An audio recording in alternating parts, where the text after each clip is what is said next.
Greetings from Tokyo, my dear friends. This is Daisuke, and I very much hope that this video finds you well and in very good spirits wherever you are in the world. And today, if you don't mind, I would very much like to continue on with our journey, our discoveries, our explorations, and our discussions with respect to the recent releases made by the Criterion Collection during this year of 2021. Which brings us to that title, which has been designated by Criterion at spy number 1099. It is a film from 1941, and the filmmaker is Raoul Walsh. And the name of the work is High Sierra.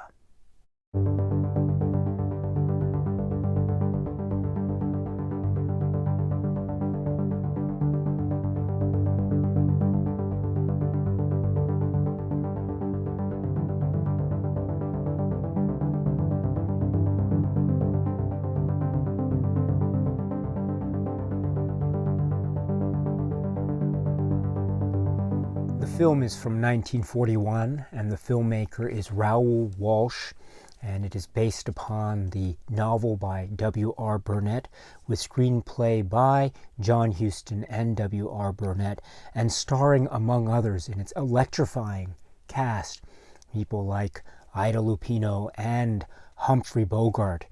This is the very entertaining, complex thriller that is also a character study, that is also a drama, that also has moments of comedy and romance. It has all the hallmarks of an electrifying and dramatic work of cinematic entertainment. This is the work High Sierra. The film High Sierra, or its story or plot, I think could be described as focusing in on the character who is Roy Earle, played with such electrifying, ferocious type of charisma and cinematic power by the one, the only Humphrey Bogart, in what is often heralded and described as being his breakout performance, his breakout role, and which thus solidified his status as a true Hollywood star and legend, which is, as I say, solidified by this film, and it will be further exemplified by some other films to come. But here we have the moment where he becomes front and center in many ways, playing this character of Roy Earle, who is a criminal, or is an ex-criminal, ex-con in many sorts, and he is now free from prison. And however, rather than being able to fully escape or fully evade or fully walk away from the criminal life, we realize early on that Roy Earle is still entangled, or will be entangled, in some criminal activities or enterprises involving theft on a grand scale, involving a lot of money, or the possibility of a lot of money. And while he is in this particular set of circumstances, he also meets a number of other characters along the way that either test his resolve in terms of his moral compass, and or which further strengthen the dignity and the loyalty of his character and his sense of honor and nobility, and or test his emotional character and emotional strength and psychological strength in terms of what it is he is trying to achieve in his life, what kinds of dreams and ambitions that he has in his life, not just with regard to the current state of affairs regarding various criminal activities that he may be a part of, but also what his future has in store for him. And that future may or may not involve a number of the characters that he has close, intimate relationships with, or at least he tries to along the way. For instance, the character of Velma, and then also the character of Marie, the latter being portrayed by that great screen legend, acting legend, Ida Lupino. And my goodness, the scenes, especially between Humphrey Bogart and Ida Lupino, that type of chemistry is really quite something. Each is bringing his or her A game to these proceedings, these acting proceedings. And I must say it is a combination that is yet another example or yet another reason for the true success and entertainment value of this film, High Sierra. And also its value as an entertainment is very deep and very vast because it is an entertainment value that is long-lasting. And the reason I would suggest it's long-lasting is because these are very complex portraits of human psychological characters that are under the microscope of a type of film noir examination. And I say film noir because these are, of course, characters that are, for the most part, our main characters and those in the close periphery of his circle are involved in crime, and they're involved with maybe acts of immorality and the idea of violence, and that is being caused maybe between and among each other and also externally to people who are outside of their circle. And so in this way they have a certain effect that could be said to be very brutal, very savage, and quite violent indeed, thus paving the way or setting the stage for a type of film noir sensibility or microscopic examination of these particular characters under the microscope in these high-pressure situations that become even more heightened in terms of pressure in the way in which certain crime capers are carried out, and also the after effects and the aftermath of what happens in terms of those situations and what circumstances lead to other circumstances and lead to other twists and turns of the plot, double cross and triple cross along the way, betrayals of maybe of a criminal kind, but also of a real true deep emotional kind as well, in terms of the types of betrayals that might exist between and among human beings, even on a truly intimate scale, like those that we see or that we might see in some of the relationships that are portrayed in this great work, High Sierra. And so there are so many ways in which this film and the story examines the true depths of the emotion and the psychology that are also involved very heavily and very astutely with each of the plot progressions of the characters that we meet, and we see their progress and we see how they relate to each other and how they don't relate to each other, how there are certain ways in which characters maybe try to connect and they don't connect, or maybe they haven't connected before but then they realize that there are certain connections that emerge in the long run. This adds to the sense of the true, I would say, earnestness of the drama being portrayed, thus leading me to state, which I stated earlier in the video, that this is a grand type of entertainment of film noir territory, as it's often described, and yet it also has, and it also has, along with it, or as a result of that, a deep type of psychological and emotional portrait of the various characters, thus creating a real long-lasting feeling in the air that lasts many hours and days and weeks and months and beyond after one has seen this film, High Sierra. So it has an impression that lasts for quite a long time indeed, and that is an indication, I think, of its true depth of power, as well as the strong calls of a type of suspense thriller entertainment that this film undoubtedly holds within its very frame. So it has a lot going for it already on those scores alone. I should say too that the film is, I think, very much held together, or there are many types of anchors. But I think we can focus on the great performances, which we were alluding to earlier. And in particular, I think the performance that gets a lot of discussion when talking about this film is that of Humphrey Bogart. There is it's undeniable. His screen presence and persona is just off the charts. It is through the roof. It is incredible. It's the depth and range of what he is able to show in the characterization of Roy Earle and the various places that Roy Earle goes. Emotionally and psychologically, the vastness of the trajectory and the terrain that is explored throughout this film is truly extraordinary. And all the while we are very taken with Roy Earle and his story. We most of the time sympathize with him. We see him sometimes as a noble hero or anti-hero.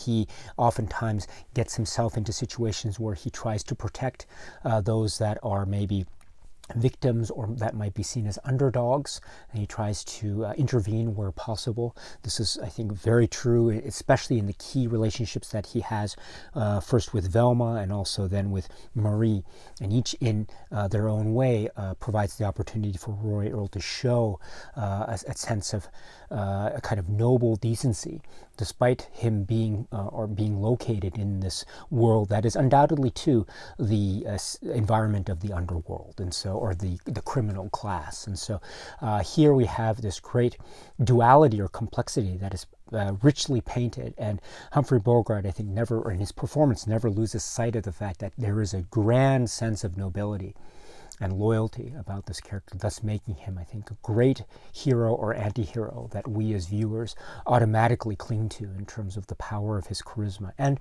when we do that, we also are sympathizing with him, because not all the situations that his character undergoes are truly heroic or noble. There are also moments where he finds himself very vulnerable. He is on the short end of the stick in a lot of situations, and he tries to make do with the situations as best he can, even though he might be caught off guard, he might be caught by surprise, just like we are, or as viewers, in terms of the various twists and turns. And I mean twists and turns in a dual meaning. There's the meaning of the phrase twists and turns in the way that the plot unravels. As I say, there are certain surprises about certain sudden occurrences of circumstance that emerge, and circumstance and coincidence, etc., that makes for, I think, a truly complex, entertaining film noir tale in terms of the unraveling of the plot. And that itself is very exciting and very suspenseful and very entertaining. But I also use the phrase twists and turns in the way in which certain developments, key developments in how characters relate to each other, which is another way to say that is human drama. The way in which the human drama on a kind of core emotional level makes its own twists and turns in a way that leads to, I think, development, surprise, shock, disappointment, also a sense of triumph and a sense of maybe emotional satisfaction, together with the scenes of emotional disappointment. And this is all wrapped or enveloped within the performance and the story arc and character, Roy Earle as portrayed by Humphrey Bogart. And so for these and many other reasons, I think that performance is very rightly so heralded as being one of the great performances of Humphrey Bogart, perhaps the breakthrough performance that then, as I say, solidified his career, turning him into, paving the way for him to become the true Hollywood legend that Humphrey Bogart is. And also, too, in that discussion of his performance, I should say that the film and also Humphrey Bogart and the filmmakers and company do not shy away from showing also the dark side and the dastardly and almost the violent and brutish side of Roy Earle. I mean, there are some moments where he does things that are actually quite shocking to innocent bystanders, things that he does maybe out of passion or out of maybe a short temperament, etc., or the pressure of the situation. But still, this is to say that the film and Humphrey Bogart do not shy away from showing those unpleasant moments of Roy Earle. So he is, or he could be said to be a hero, but he is also perhaps more accurately described as the anti-hero, because while he might be seen to be a sympathetic character in our eyes, and he's the main character, which we maybe the film has designed in a way for us to follow, it still does not shy away from those moments of moral ambiguity and maybe a type of viciousness that is still an undercurrent of Roy Earle's character, thus making it even more, I think, fascinating a portrait. The way in which we can cling to these particular characters. And I should say, too, that the type of human dimension that is added by us seeing his associations with, say, other characters, in particular the Ida Lupino character, and what she brings, and how she has her own life and her own story, and how that seems to be converging with Roy's story at this particular given moment of the moments of the film. That's leading for a really great dynamic type of situation where one character's story essentially supports and feeds the other character's story and vice versa, and thus you see the trajectory, and it becomes this great dramatic construct or construction, which is also highlighted by a number of different levels and sort of hierarchical dealings of a type of narrative fiction in cinema. In the hands of Raoul Walsh, I think, is, as I say, very entertaining, very suspenseful, very thrilling and exciting. There are some set pieces here that are really very, very thrilling indeed, like a heist drama or a heist thriller in and of itself. But then, like with any type of brilliant entertainment, we are also privy to not just those moments of tension, but also the aftermath and the consequences and the circumstances. And that's where a lot of the character dynamics really kick into high gear in this great and brilliant and brutal and a highly dramatic fashion. Again, in the hands of Raoul Walsh and Ida Lupino and Humphrey Bogart and others, it becomes a real sense of a stylish Hollywood cinematic event that is, as I say, entertaining and long-lasting. My goodness, is this a film that is so long-lasting? It's so great to see it here in the Criterion Collection in this brilliant release. This is the film High Sierra. The Criterion Collection has released this film, High Sierra, on this Blu-ray edition. It is a 2-disc edition for the Blu-ray. It's spine number 1099, purported to be based on a new 4K digital restoration of the film. Let me say from the outset that this is, so far, for my money, one of my favorite releases by Criterion this year, in a year that I would suggest had so many great releases. We're not quite done with the year. We're almost done, but we're not quite there yet. But we still have a few more titles to go. But so far, this is one of the highlights. This is really one of the highlights. You're getting the film itself, which is itself, I think, the main event, obviously, right? And speaking of the main event, the film itself, High Sierra, according to the information that can be found as part of the leaflet insert, and I'll talk about this later in the video, it says about the restoration, High Sierra is presented in its original aspect ratio of 1.37 to 1. This new 4K digital restoration was undertaken by the Criterion Collection. The picture was originally released at 100 minutes in 1940 and cut down to 95 minutes for a reissue in 1948. No original camera negative survives for either version. The complete original 100-minute version is presented here, created from a 35mm nitrate fine-grain master positive stored at the Museum of Modern Art in New York, etc. So already we get some very interesting information about this. So we get what's referred to as the 100-minute version here. Now, I admit I'm not an expert in this film enough to know what the differences might be between these various versions of different running length, but just note that according to Criterion, in terms of its restoration notes and notes about this particular presentation, we have the 100-minute version. And I must say, it looks and sounds really fantastic. And so this is a type of event release in that sort of way. So in that way too, this is, I think, one of the finest releases by Criterion this year. But that is not all, because we have, as I say, a bunch of supplements packed into the 2 discs. I have to repeat that. This is 2 discs. And so what do we get on these 2 discs of Blu-ray release in terms of the supplements? So let me just repeat again. So for disc 1, we have the film itself, High Sierra, and then accompanying that film on disc 1, we have a number of supplements, which are as follows. The first is Curtains for Roy Earle, and this is from 2003. This is, I understand, a carryover from a previous, physical media supplement from several years back, but it's nice to have it now included again here, this time for the Criterion release.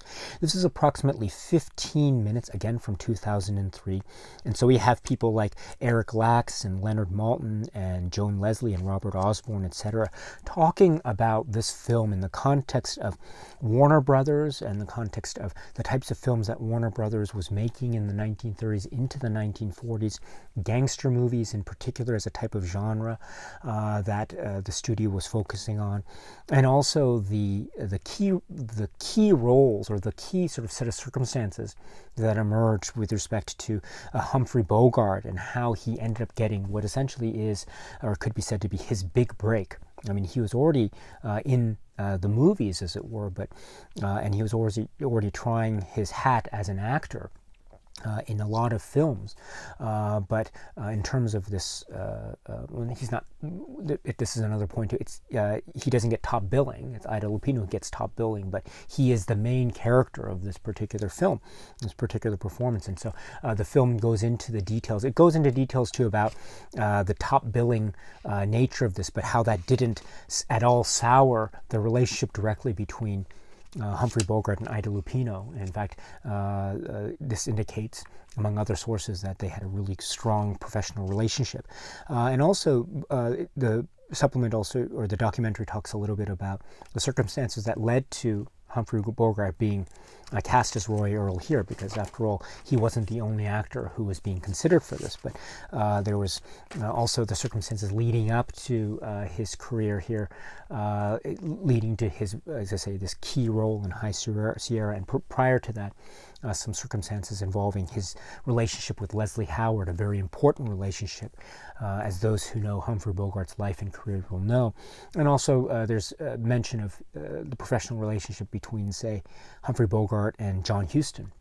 And John Huston, as we know, has an association directly with High Sierra, and we know that the association between John Huston and Humphrey Bogart will continue in many other subsequent films. So these are really just great types of comments and commentary, giving life to the circumstances that led to, as I say, this really key important work in this genre, in the studio, and also in the context of the careers of Ida Lupino and John Huston and Humphrey Bogart and others. So, it's good that this film, or this documentary, has been carried over, and now it's included also as part of the Criterion Collection release. So please check it out if you can. Again, it's approximately 15 minutes. That's not all, because Disc 1's supplements continue with a 1997 episode from the South Bank show, Melvin Bragg hosted show, and this is approximately 51 minutes, and this is called Bogart, Here's Looking at You, Kid. And as the title suggests, this is focusing primarily on the life and times and career and family, etc., of the one, the only Mr. Humphrey Bogart. And it's giving us this story of Humphrey Bogart, talking with members of his close family, Lauren Bacall, also Stephen Bogart, his son, and the conceit of the show itself is the idea of Humphrey Bogart's son, Stephen Bogart, rediscovering the life and legacy of his father, and how this is a type of theme that forms the construction of the actual episode itself. And it's a really great one too, because it also allows for the intimate conversational reactions of son with regard to his father. And I think that's really great. And sometimes there are moments where you see him reading a little newspaper clipping that's referring to maybe a particular event or some kind of slightly scandalous thing that happened with Humphrey Bogart on the set of a film or something like that. And so you get these reactions, and you get various maybe insights into the family man as well, which might serve to have some insights into Humphrey Bogart, the actor, and the legend that he was. And we also get more information about the lead up and the building blocks of his career, Leslie Howard, and the key role that he played in terms of Humphrey Bogart and the film version, Petrified Forest. There's also talk about there's talk about Humphrey Bogart's life and career, and that includes his personal life and the relationships that he had, and leading up to his meeting with and eventually settling down with Lauren Bacall. It's one of those great Hollywood legendary couples, and we get some insight here into their private lives and how it was a very intense period of their initial romance, and it was also And according to some aspects of this particular show, it wasn't necessarily totally free from any kind of tumult, like with most other relationships. There were a lot of ups and also a number of downs as well. But we also get as well Lauren Bacall's direct comments here in some of the interviews that are excerpted here, and she is very frank. She talks a little bit about Humphrey Bogart's marriage at the time when she and Humphrey Bogart met, and maybe some issues that she might have had with Humphrey Bogart's previous wife, but they ended up still being able to get together without any type of incident of that sort. And so these are very intimate details that emerge, and this is, I think, another great example of the importance of, or the real value of having this particular South Bank Show episode here. And again, High Sierra as a film is a really remarkable one, and it's very important too, because it wasn't Humphrey Bogart's first film. It wasn't his debut film, but it was, and as I say, it's often described as being his breakthrough performance, his breakout role, thus paving the way or leading the way for his Hollywood legendary icon status. And so in that way, this film, High Sierra, discussion of this film is oftentimes linked with a discussion of the career trajectory of Humphrey Bogart, thus making the inclusion of this particular episode, I think, very apropos. So please check it out if you can. It's very, very engaging and entertaining, as well as very illuminating. Approximately 51 minutes. And that's not all, because then we have a 14-minute supplement, also on disc 1. It's called Oral History with W.R. Burnett. And this is based upon oral interview with W.R. Burnett, which is described as being from April's 1976. But then how it's described here is that the Criterion Collection uses this as a type of basis for creating and editing this excerpted, or this oral interview, or oral history, with the author and screenwriter or co-screenwriter with regard to this work, High Sierra. So it's put together very well. And it flows very smoothly, and so it's a very professional job done by Criterion, as with Criterion's other similarly edited and prepared videos or supplements. So this is great too. Again, W.R. Burnett is a very significant figure in terms of the original genesis of the story in novel form, and how he talks a little bit about how the novel was what came about. He mentions the original title, Rushing Toward Death, and there might have been a little bit of an issue in terms of the potential marketability of that type of title, thus leading to the change High Sierra. And High Sierra has this great, grand, sort of epic nature to it, and it's also very much linked. It has a sense also of a trajectory which is linked to nature and the terrain and the earth as well. So that's also very important too, in terms of the key way in which this film is structured in terms of specific plot scenes and narrative. And the idea too of the story focusing on gangsters and the seedy underbelly, if you will, of this type of criminal underworld class life, with Roy at the center, and the idea too of the emotional and linked to the physical environment, and the focusing in on the physical environment, and then also then leading to what ended up being the film adaptation with Raoul Walsh. There's also a little bit of an anecdote here about W.R. Burnett's understanding about Raoul Walsh and what happened to one of his eyes, because as we know, Raoul Walsh lost an eye, and so there's a little bit of a retelling of this story based on W.R. Burnett's understanding of it. But hold on that particular point, because we'll get a little bit more about that from Raoul Walsh himself in another supplement. So, but this is overall, this is a really great and informative documentary or oral history or video essay prepared by the Criterion Collection based upon underlying materials from the late 70s. But again, W.R. Burnett is a key figure in terms of the story, in terms of how this story was translated into the film, how much of it remains really true to the original source novel as well, and that sort of thing, which is a very surprising thing too, just because of maybe the types of twists and turns, let's put it that way, that are left intact in the way that the film starts, proceeds, and then ends. And so this is, I think, a really, in that way, in many other ways too, the perspective from W.R. Burnett is truly, truly valuable indeed. So to get that perspective in the form of this oral history is really wonderful. So please check it out if you can. And then the Disc 1 supplements continue on with a supplement which is a one-on-one interview with film critic, historian, and expert Miriam J. Petty. This is approximately 14 minutes, and this is described as being from 2021. And this is about Willie Best, the actor Willie Best. Willie Best plays the character of Algernon in this film. And one of the potentially problematic aspects of a film, High Sierra, which was made in 1941, but one of the potentially problematic aspects of the film when viewing it, especially now in contemporary times, 2021, as of the time of this video, is its depiction of African American characters.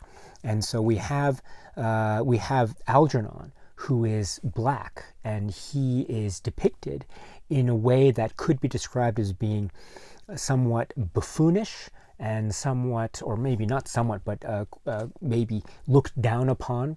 He's maybe seen by others in the film, and thus perhaps it's designed to have a perspective of the Algernon character as being maybe not so intelligent, maybe somewhat dim-witted, etc. And so these are quite demeaning portraits of this character, Algernon, the black male character here.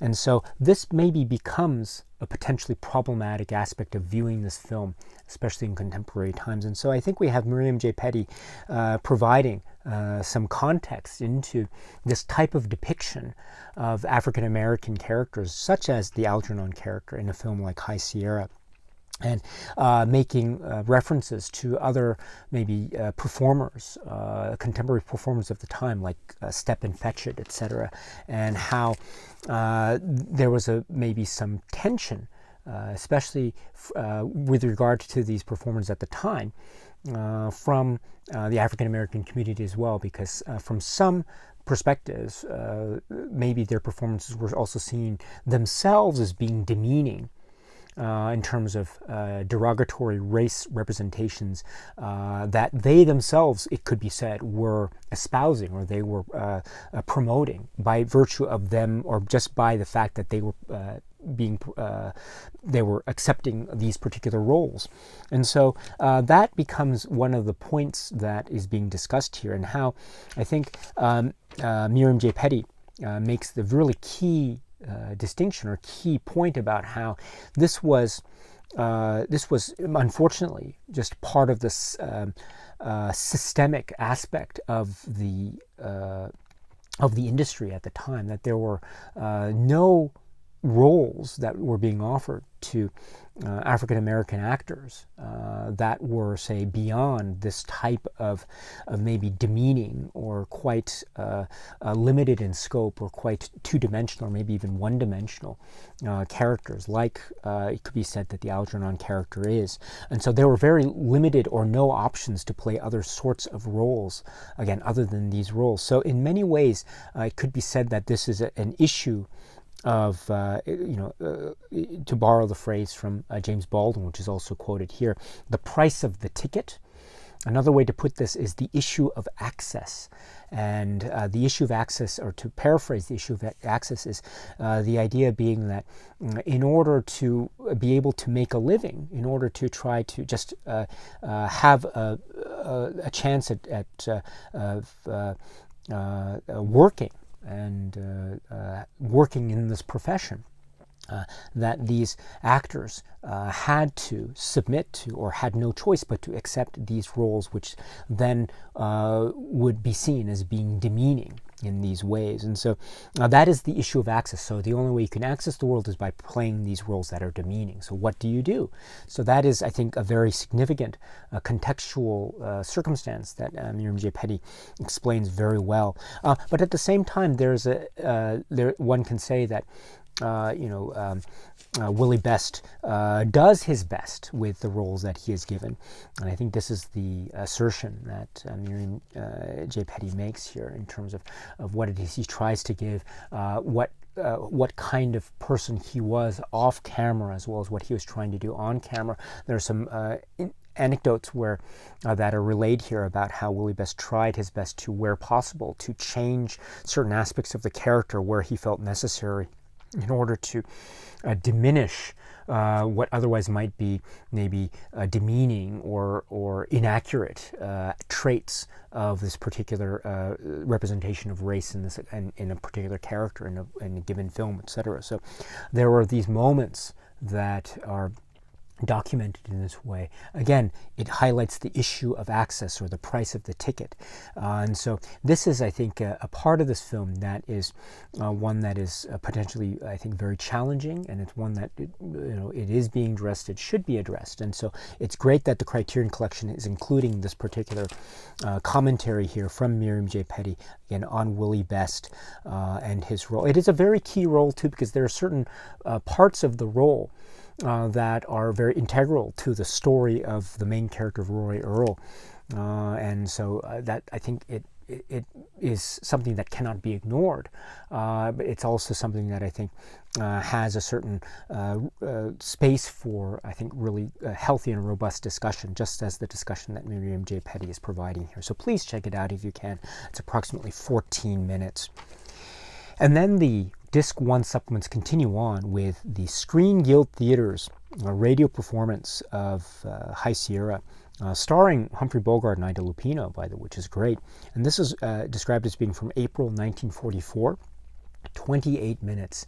This is great. It's so wonderful whenever Criterion includes the radio adaptation or the radio performances of the particular stories. And here we have this great performance, or this great set of performances, the audio performance, and with Bogart and Lupino there as well. It's a wonderful reference point, as well as a wonderful source of entertainment in and of itself. So again, it's just shy of 30 minutes, so please check that one out too if you can. And then finally, we round out the Disc 1 supplements with the trailer. So far, the discussion has been about Disc 1 of this particular Criterion Blu-ray edition. But as we know, this is a 2-disc Blu-ray edition, which means we have a whole second disc to explore and to engage with. And my goodness, there is so much included on such second disc. So what do we have here? We have a whole feature-length film, also from Raoul Walsh, and this is from 1949. This is Colorado Territory, starring Joel McCrea and Dorothy Malone and Virginia Mayo and others. This is described as being it's a Western film. It's also described as being a Western version remake of the story High Sierra. And we have Joel McCrea playing the main character. This time his name is Wes McQueen. So again, from 1949. This is wonderful. This is absolutely wonderful to have. I should point out that the Criterion Collection has a title card prior to the film starting. It describes how this presentation is not in any way a restored version of this particular film, Colorado Territory, and there are some physical, say, defects or blemishes or certain specks, etc., that are noticeable to the naked eye when one is watching it. So that note is up front. However, I should say that despite it being described as being a non-restored version of this particular film, Colorado Territory, I think it looks great. It sounds great. Criterion have also gone one step further in allowing for the option for audio, the option for subtitles as well. So if you want to watch the film with subtitles in English, you can do that as well. So that's a nice feature, a nice touch as well. So, and as I say, it says it's not restored, and there are moments when it looks it, don't get me wrong, but for the most part, I should say, just in general, overall, it looks really great, and it looks very it looks very pristine for a non-restored version of the film. So well done for getting this particular version. Well done for having it included. Again, you're getting two films for the price of one, in a manner of speaking. And they're related, and they, as I say, they're related in terms of one being a remake of the other. It's a different genre, but it's more or less the same story. But there are moments where there are slight differences, or not just slight differences, but pretty significant differences as well, which adds to the fun. And also, it itself, it's so entertaining, so inventive, and Joel McCrea adds this dimension, which is, again, the character is maybe on the one hand inherently similar or the same as the Humphrey Bogart character, but we're getting a myriad of different possibilities here, which adds to, I think, the further fascination. So, and it's a grand entertainment in and of itself. So, Colorado Territory, wow, what a great inclusion here. It's so wonderful. Again, you're getting two films for the price of one from Raoul Walsh. And it also, speaking of Raoul Walsh, this is a great indication too of the breadth of scope of the artistry and the craft of Raoul Walsh, because he is a filmmaker, and we'll talk about this in one of the supplements that follows, but he is a filmmaker that is also one that has dealt with many different genres over the course of his long and illustrious career as a filmmaker. So this is an example of this. We get essentially the same fundamental story with a number of differences, of course, but they are in different genres and different perspectives and different outlooks, etc., which is, again, it's itself very entertaining, but also, I think, very indicative of the scope and breadth of Raoul Walsh as a filmmaker. So, all in all, this is a great inclusion, and it's, again, two films for the price of one. Wonderful. I should point out that in terms of the way in which this particular disc 2 menu is divided up or subdivided, when you go into the menu, it'll first say the word about, and then you click on about, and it'll give you a description of the film. And so that might lead it led me to think that maybe when I press going forward, then that will lead me to the film itself. But actually, no, that first entry called about will lead you to a submenu, which then will lead you to the trailer of Colorado Territory. So first you're getting the trailer of Colorado Territory, and then you go back to the menu, and you go to the second point, which is, I think, which is movie. And then when you click on movie, it'll take you directly to the start of the film.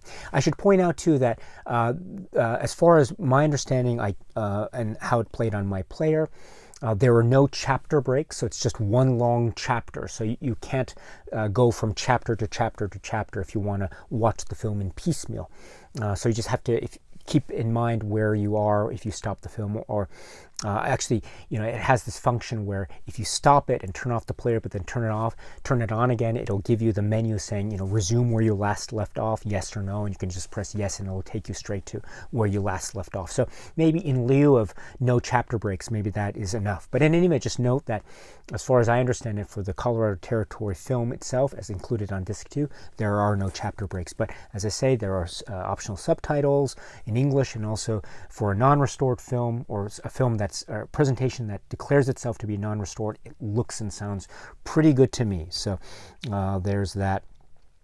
And then we get to the third part of the next part of the menu of disc 2, which is described as being supplements. And so here we have a number of other supplements included here. So the first is essentially, it's a feature-length documentary. It's an hour and 35 minutes from 2019 from Marilyn Ann Moss, and this is called The True Adventures of Raoul Walsh. Now, this is essentially the telling, or the retelling, or the examination of the life and times of Raoul Walsh from a number of people who are speaking contemporarily about this, as well as the voiceover from Raoul Walsh himself. Again, he's speaking in this sort of biographical or autobiographical tone about various points of his life. And then we have external speakers who are also invited and interviewed and speaking about how they feel about the Raoul Walsh's life and times and career. So this is fascinating. And it goes through many of the highlights of Raoul Walsh's filmography. The Roaring Twenties, or They Drive by Night, or High Sierra, etc., and others. And then it goes into this really interesting organization, going then to his child. It goes from a quick discussion of the film Strawberry Blonde, and then goes into back in time to his youth and growing up, talking about a little bit of his background, and then his inspiration wanting to join the industry, and his associations eventually with filmmaker D.W. Griffith, and then leading to some of his standout points in his filmography even early on, such as the film The Big Trail and his work with the actor who is John Wayne. And then also working in terms of pre-code versus the code, what that meant in terms of the content of the films that he was involved in, etc. And then his various work leading to, for instance, his work with Warner Brothers and the Roaring Twenties, and then films like High Sierra, etc. And then his work with various actors. You mentioned John Wayne before. There's also a mention of his interaction with the actor Rock Hudson, who had become very famous in his own and legendary status in his own right as well. And then also we have the very important professional and personal relationship between Raoul Walsh and Errol Flynn. And this is also very much commented upon. And this, as I say, there's this autobiographical element in terms of the words of Raoul Walsh. And so this allows for a lot of that charm and wisdom of his anecdotes to shine through, as well as some very tender and quite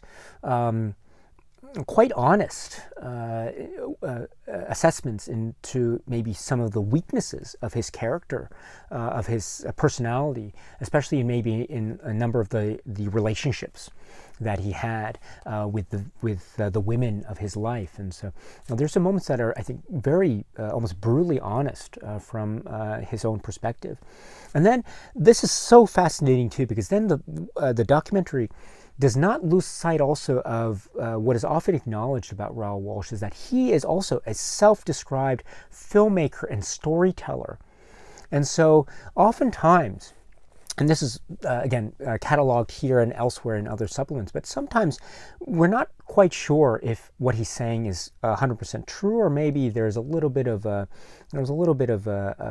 some fictionalization going on here. And so this is a really interesting tongue-in-cheek way that this documentary handles that. And so it allows for all these stories to be told, and they might be true, they might not be true. Again, this is part of the legend of Raoul Walsh, and this makes, I think, part of the exploration and the journey, the Raoul Walsh journey, a fascinating one. So, and I think part of that, or a great primer into that particular journey, or a great way of summarizing or synthesizing a lot of the strengths of Raoul Walsh's filmography and style and focus, I think, can be found and exemplified in a lot of the touchstone discussions included in this documentary. So please check it out if you can. It's really great. Again, it's a feature-length documentary. So in a manner of speaking, you're getting not one, not two, but like three films, three feature-length films, the documentary plus High Sierra plus Colorado Territory, all in one package. Wow, wow, wow. So please check that out if you can. And then that's not all, because to continue on this disc 2, we have the conversation from 2021 between Dave Kerr and Farron Smith-Nemi, and this is approximately 19 minutes. And here we have a contemporary conversation talking about Raoul Walsh, talking about his importance even in contemporary cinema, film criticism, and film historian perspectives, what his significance and importance was as a filmmaker and artist. I love the phrase that is used here, Raoul Walsh as the, quote, philosopher of pragmatism, unquote. And that is a really deft and very inventive and fascinating phrase to describe the life and times and career of Raoul Walsh and his work. And also, too, there is a there's a good, sincere effort to talk about the various other themes and concerns of Raoul Walsh's work. For instance, the focus in on the strength of female characters. Taking High Sierra and Colorado Territory as examples, the Virginia Mayer character in the 49 film, and then the Ida Lupino character in the 41 film, etc. And also the way in which he, as a filmmaker, has so much strengths, one of them being the strong entertainment value, the quick pace, how it's almost a wonderfully, relentlessly entertaining pace that is part of this, while still giving us time to let the characters breathe, and so us as viewers can get to know them more. So this is, I think, being highlighted here in this great conversation. It's approximately 19 minutes overall, but it's, again, a great conversation to let us into, again, contemporary viewpoints of Raoul Walsh, using, as I think touchstone examples in this conversation, Colorado Territory and High Sierra. So please check this out if you can. It's really worthwhile. So that is the substance of what we find inside this particular release itself, the 2 discs, and it's packed. Again, you're getting not 1, not 2, but essentially 3 feature-length works for the price of 1, plus the other supplements. Wow. And what a great main event film you're getting, High Sierra, in this Criterion package. But that's not all, right? Because we get the presentation itself, the cover art, and the motifs here. It's great cover art design. It's got that wonderful integral part of how it captures the spirit of the sort of 1940s air about it, film noir air about it. Art director Sarah Habibi, Eric Skillman, illustration Jennifer Dionisio. So, and that type of artwork is continued on with this wonderful artwork rendering that's captured here in the insert. The insert is a fold-out type. And as I say, I'm not a big fan of the fold-out type, but if it allows for this type of artwork, the black and white fonts and the drawings, and it's certainly worthwhile, given the limited space, of course. But the limited space is used to great effect, as always, because also included as part of the insert or fold-out is the essay, Crashing Out, by Imogen Sara Smith. So Imogen Sara Smith is, she does some really great work for Criterion, and also her work in particular, Hollywood Golden Age films, and so film like High Sierra 1941. It's great to have her input in this great essay, Crashing Out. You're getting a brilliant essay. This is yet another example why this is one of the best releases of this year, High Sierra from the Criterion Collection. So please check out the Imogen Sara Smith, essay, if you can. As with all other essays, I recommend strongly that you first see the film, and then after you've seen the film and you know what the story is, you know what the plot is, then you can read the essay, which has some very detailed analysis about Raoul Walsh, about High Sierra, about the characterizations and the significance of this work and the context of the careers of the many people involved, including Raoul Walsh and Humphrey Bogart, etc. So the Imogen Sara Smith essay is, please check that one out too if you can. And so, my friends, this concludes my general impressions of this release from the Criterion Collection, High Sierra, and I am very impressed indeed. I'm very, very impressed indeed. I usually am impressed with the Criterion releases, but this one is a really top-notch one, and a year filled with top-notch releases. So if you haven't already, please check it out. If you are a fan of this type of gritty, hard-boiled, film noirish type of story that has a lot of heart and also a lot of emotion and emotional trajectory, which is centered around some really brilliant performances, Ida Lupino and the one, the only Humphrey Bogart, from the filmmaker Raoul Walsh. Of course, then, this film and this release is for you. This is the Criterion Collection release of High Sierra. Okay, my friends, so that's it for now. And so until we meet again, please be happy and healthy and well, and please keep on watching a lot of great movies. Thank you so much, as always, for your time. I very, very much appreciate it. Stay strong, stay safe, and cheers.